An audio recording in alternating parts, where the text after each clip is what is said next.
चार दोस्तों का एक ग्रुप, तीन लड़के और एक लड़की, अर्जुन, विक्रम, साहिल और नेहा एक रहस्यमय जंगल में एडवेंचर ट्रिप पर जाने का फैसला करता है।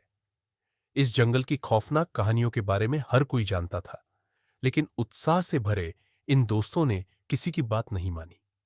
रात होते ही जंगल के सन्नाटे में चारों अपने टेंट में आराम कर रहे होते हैं। धीरे धीरे हवा में ठंडक बढ़ने लगती है और एक अजीब सी खामोशी चारों ओर फैल जाती है। जैसे ही रात का अंधेरा गहराता है, नेहा को अचानक किसी के रोने की आवाज सुनाई देती है। एक ऐसी आवाज जो दिल को कंपा दे। वह घबराकर अपने दोस्तों से पूछती है। तुम्हें भी ये आवाज सुनाई दे रही है? अर्जुन, जो बहादुर होने का दिखावा करता था, उसे मजाक समझता है और कहता है। नेहा, ये तुम्हारी कल्पना है। लेकिन तभी बाकी तीनों को भी वह आवाज साफ साफ सुनाई देती है। ये कोई आम आवाज नहीं थी, बल्कि किसी दर्द से भरे इंसान की चीखें थीं, जो हर पल बढ़ती जा रही थी। डर के मारे साहिल टॉर्च लेकर आवाज की दिशा में जाने को तैयार हो जाता है, जबकि नेहा उसे रोकने की कोशिश करती है। लेकिन अर्जुन और विक्रम उसे हिम्मत देने लगते हैं और चारों आवाज का पीछा करते हुए घने जंगल के अंदर बढ़ते जाते हैं। कुछ ही देर में वे एक काली, धुंधली झोपड़ी के सामने पहुंचते हैं। झोपड़ी इतनी पुरानी थी कि उसके दरवाजे पर कई और खून के निशान दिखाई दे रहे थे। उसके अंदर से हल्की रोशनी और फुसफुसाहटें आ रही थीं, जो जैसे किसी अनजान भाषा में थी। चारों डरते डरते झोपड़ी में कदम रखते हैं। अंदर अंधेरा था, लेकिन बीचों बीच एक बड़ा सा ताबूत रखा था, जिसके आसपास अजीब से प्रतीक चिन्ह बने हुए थे। अचानक ताबूत अपने आप हिलने लगता है और उसमें से एक सूखी पीली हाथ की उंगलियां बाहर आती है। चारों की सांसें थम जाती हैं। उनकी आंखों के सामने एक कंकाल धीरे धीरे ताबूत से उठने लगता है। उसकी आंखें काली गहराई से भरी हुई थीं, जो सीधे उनके आत्मा में झांक रही थी।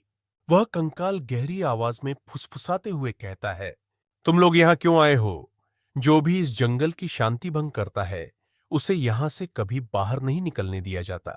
अर्जुन भागने की कोशिश करता है, लेकिन जैसे ही वह दरवाजे की तरफ दौड़ता है, दरवाजा अचानक बंद हो जाता है।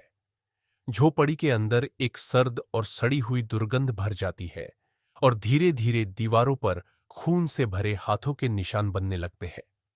वह कंकाल धीरे धीरे उनके पास आता है। उसके मुंह से एक खतरनाक हंसी निकलती है और उसकी आंखें एक अजीब लाल रंग की चमक से जलने लगती है। नेहा घबराकर पीछे हटती है, लेकिन उसका पैर एक अजीब सी चीज पर पड़ता है। वह नीचे देखती है तो पाती है कि वो एक इंसानी खोपड़ी है, जिसके अंदर से कीड़े रेंगते हुए बाहर आ रहे हैं। चारों की हालत बुरी हो जाती है। वे चीखते चिल्लाते हैं, लेकिन उनकी आवाज जंगल के घने सन्नाटे में गुम हो जाती है। साहिल बेहोश होकर गिर जाता है और उस कंकाल की आत्मा उसकी ओर बढ़ने लगती है। अर्जुन और विक्रम किसी तरह साहिल को खींचते हैं और दरवाजे पर जोर लगाकर उसे खोलने की कोशिश करते हैं।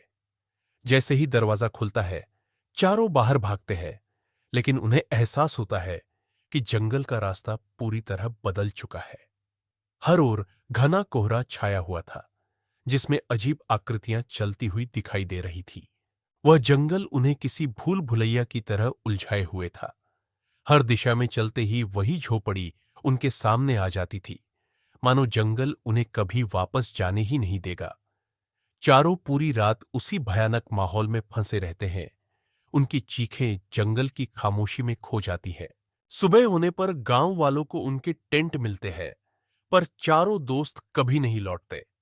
लोग कहते हैं, उनकी चीखें आज भी उस जंगल में गूंजती है, जो उस खौफनाक रात के गवाह बने।